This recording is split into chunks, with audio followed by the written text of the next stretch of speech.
It's me, your one and only friend around the world, Sweet Caroline. Again, we're live, so I hope that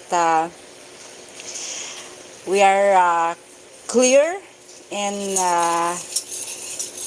because we're using the live feature again. So today we are going to have our mashed potatoes, and as far as I know, and made several researches because I really love potatoes, of course. Many of you, most especially my viewers, also like me, who really love to have potatoes.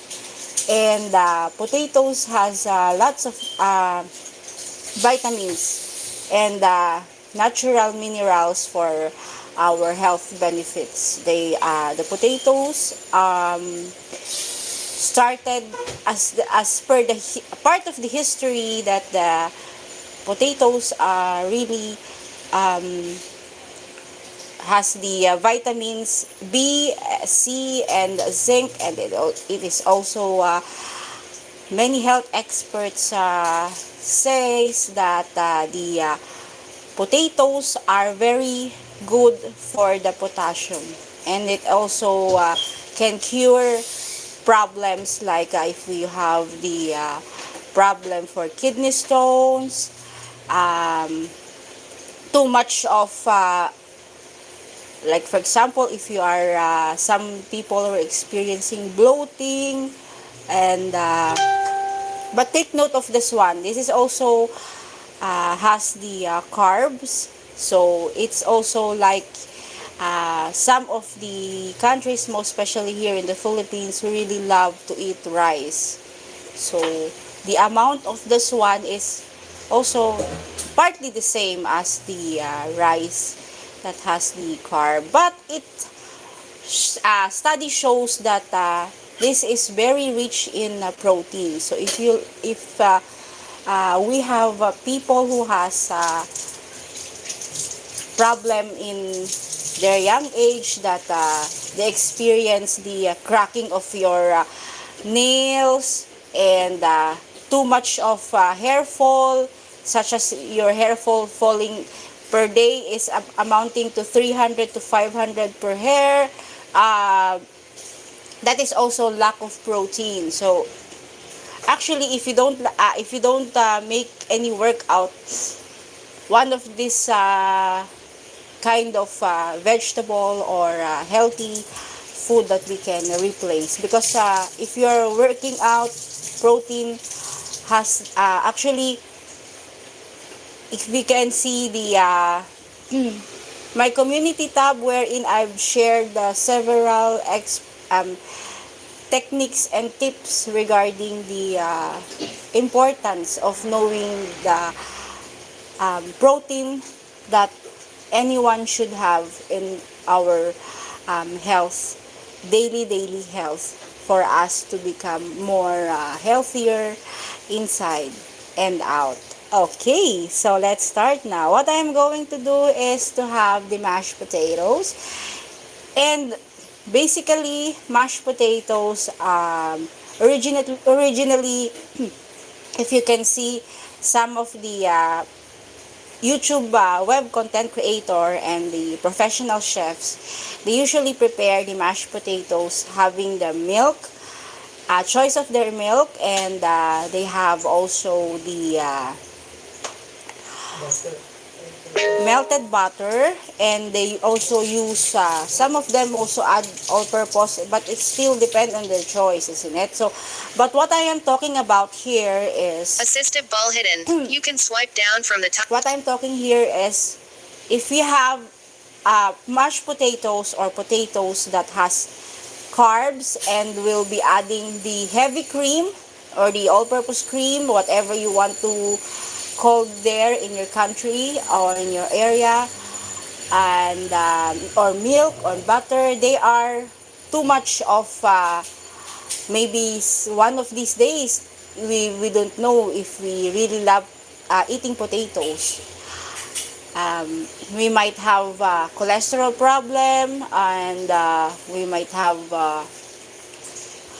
fatty liver or of course if you have already the diabetes, It also increases your sugar. It's because of the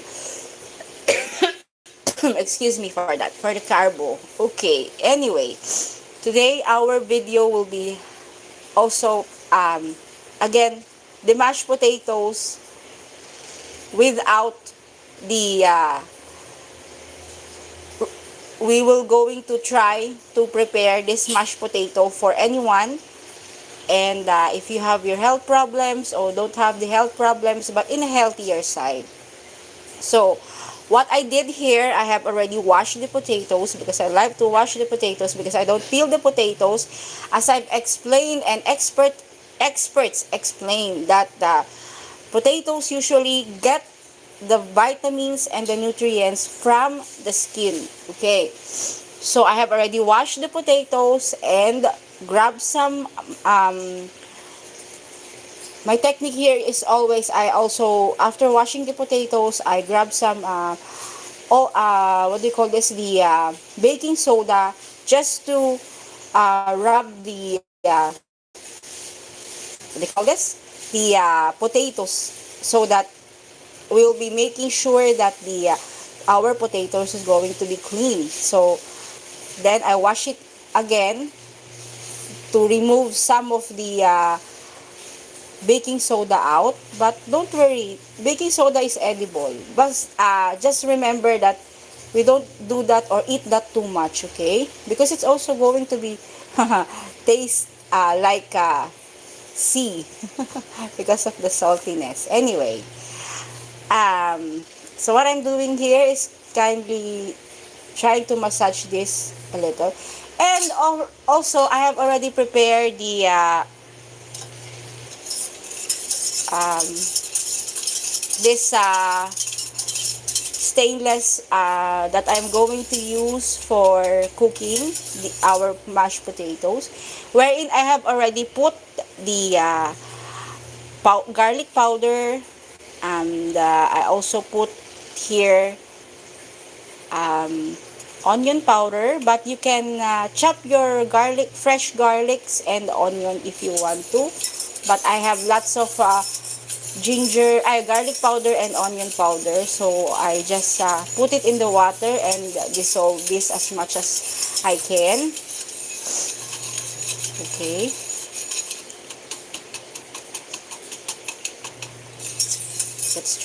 let's make this first. And also, if you have your green onions, actually it's also nice to have that, but I don't have green onions as of now. Excuse me for that. Okay.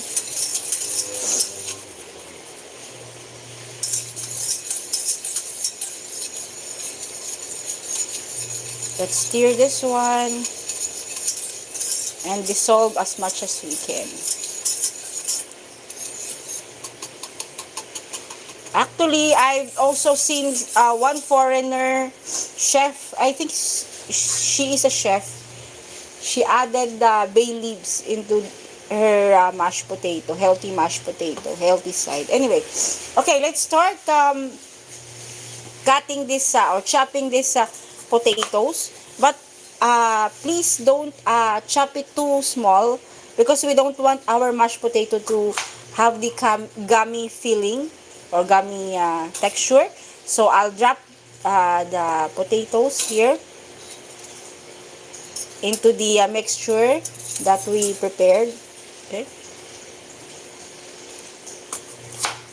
don't cut it too small, because we don't want our potatoes to become very the gummy texture. Okay.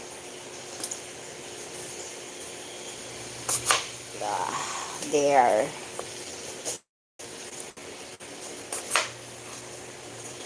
Let's cut our potatoes.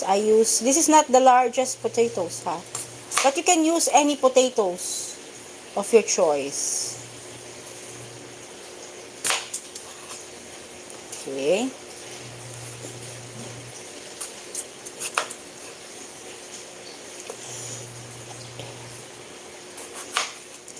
So that it will be easier for us to mash this later on. And also, we can actually cook that. Okay. I also put some salt a while ago into the mixture to add taste. And later on, of course, we'll be adding some ground black pepper. Okay? For taste. Okay. Let's make sure that the potatoes are evenly coated with the mixture so that it's easy for us to wait for the potatoes to cook and ready to mash. So let's just put this aside and let's wash our hands.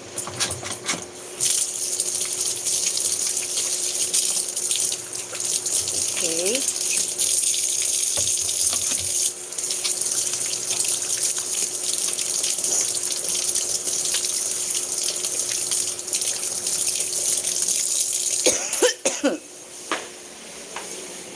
Actually, we are trying, and in my show, usually, we're trying to find ways for everyone, most especially for those people who is very health conscious. But of course, you cannot stop them to eat also this kind of a dish, isn't it? It's a matter of looking for finding ways to make this kind or to prepare this dish more healthier, so that we still can eat this dish. The traditional way of preparing mashed potato, to be honest guys, is very tasty. It's very delicious. Of course, in our method, this is going to be delicious because we are adding our aromatics, okay? It's still very delicious. The only difference is they prepare the mashed potatoes adding some milk, cream, butter, and in this method, for the healthier side, we just make the aromatics instead of adding those. Okay, so I have already add in our pepper. So I will now put this in the skillet and heat them. Okay, let's turn on the skillet. Excuse me.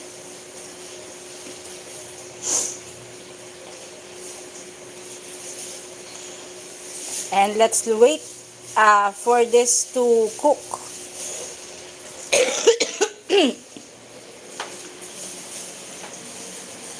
Okay. Let's have the cover so that it will be, the time will cut shorter. Okay, let's cover this one. So guys, while waiting for that to cook, I would just like to greet all of our friends around the world, and of course to my new subscribers, new viewers that hasn't subscribed yet to our channel. You may take time to subscribe and hit the notification bell so that you guys will be updated on my future videos. And also, if you find my videos helpful, so feel free to share it to your families and friends. And also, I would like to greet my regular viewers, to all my relatives around the world, and mentors. Of course, we would be starting with my friend and ophthalmologist Doc George Co Jr. And also to Mama Pinky. Greetings also to Bro Randy and to his wife Jingjing and Ban Ban, his son, and also Greetings to Kuya Robert Sese and family, to the kids, and Ate Ellen Christy Gastello. The loving sister and loving wife of Kuya Robert. Okay, extending also my greetings to our friends who's also YouTube content creator. You may also consider subscribing to them. Starting with my friend and mentor, Chef Chris. He has also his channel. And greetings also to Ate Lenny Saturnino and to Blueberry Jordan, and also to all the Philomanians wherein I graduated, and also to starting with the owners and the members who build that school, to the Bilites family, to all my professors, and also greetings to the Philippine National School for the Blind alumni and students and members. Okay, you got lots of GC there, so I cannot even mention one by one. So, but anyway, I would like to greet Ate Lourdes Borgonia, Kuya Ellery Nunag, and Ate Maricar, the wife of Kuya Ellery Nunag. So, I hope you guys are safe and stress-free, and also you guys are healthy inside and out. So,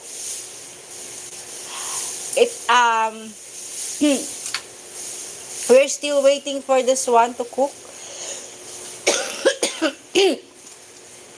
Since our potato is not that large, maybe we can wait for this for about I'm not so sure, but it depends on the how big is your potatoes. So, but maybe this is going to cook for about 25 minutes.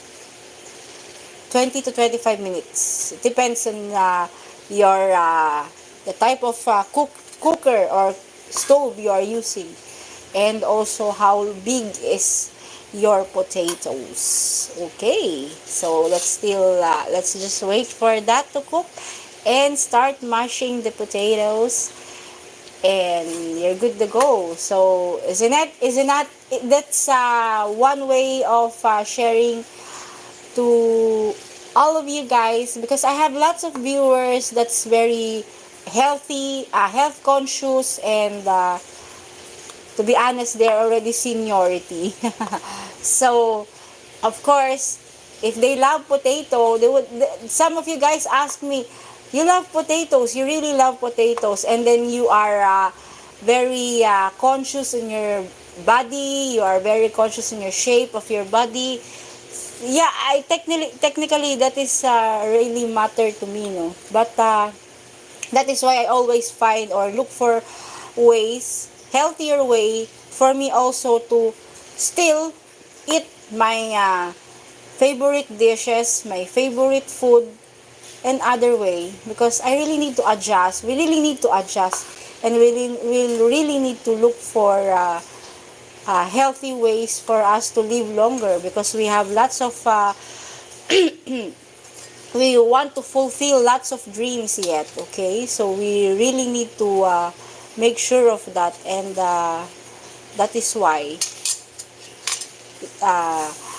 looking for finding ways for us to still enjoy our daily life is to look for way for us to still enjoy, and look for other way for us to protect ourselves from having too much of health issues, most especially when we are eating. Okay, so let's wait for those potatoes to cook, and while waiting for that, let's transfer here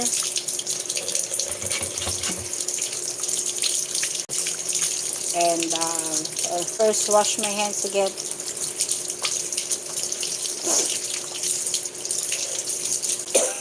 Okay.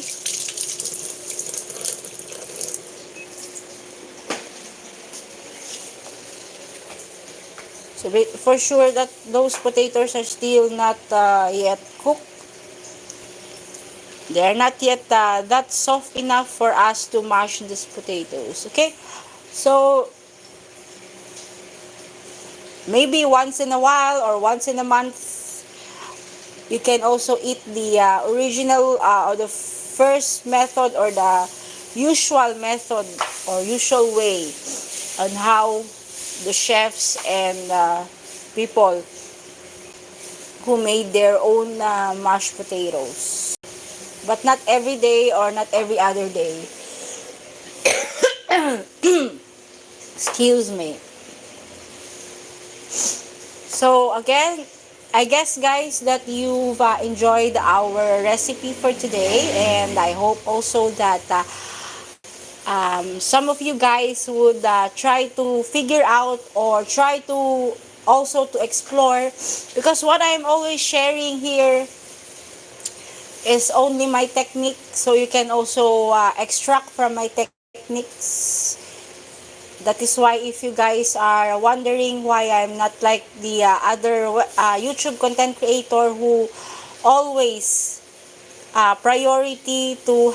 prioritize to make the exact measurements, etc. Because for me, measurements is depending on how you are going to um, make your dishes healthy, tastier, and really, that matters to me.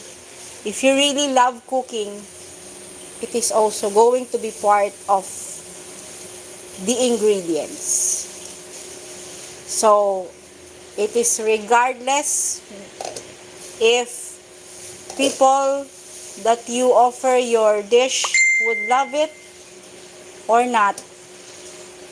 The only, for me, the number one important here is how you really love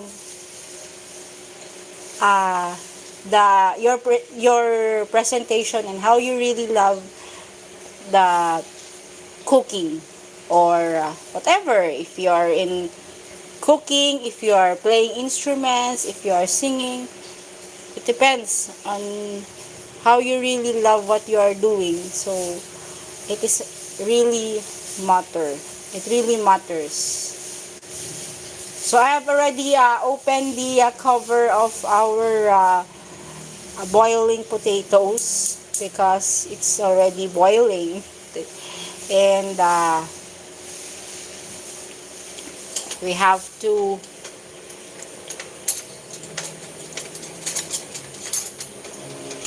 partly check on it. Okay. So some of the potatoes that we've chopped is already soft, but we'll still continue cooking this one. Okay.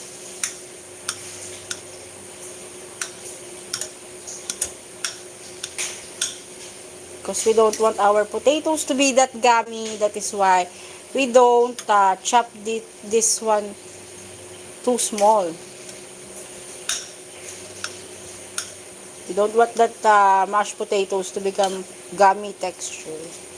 Okay.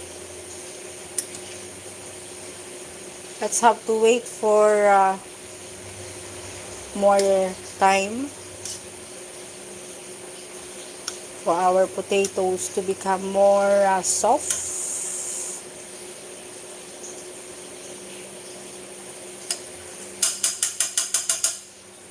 Okay. Kasi kutsilyo yung nakuha ko. Yan. Just to check on the potatoes.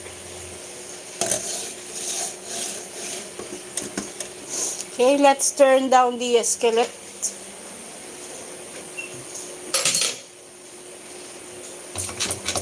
Not turn off, I said turn down. Okay, just making clear.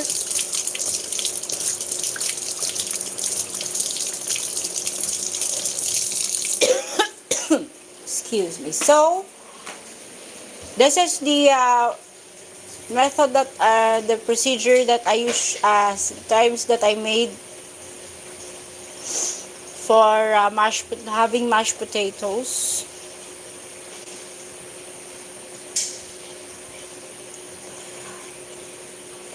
And still the potatoes are already the potatoes are already close to soft, and we'll just wait for a couple of minutes to mash them, and of course plating na, diba? So I guess you guys have the idea what we are going to eat, or what our meal for today, because of this presentation. So again, I will end this live video, and later you'll be having some pictures for the potatoes that's already mashed. Okay, so thank you so much for joining me, and again, this is me, your one and only friend around the world, Sweet Caroline, who's been always reminding all of us to be prayerful and always be safe. Always choose to be kind, and always choose the right path of our life, because everything is already written in the stars. And of course, we have to always be positive, stay positive, and always keep our positive energy always alive. Bye, guys! 20. 0. Finish, but are you sure you want to stop? Okay, but YouTube.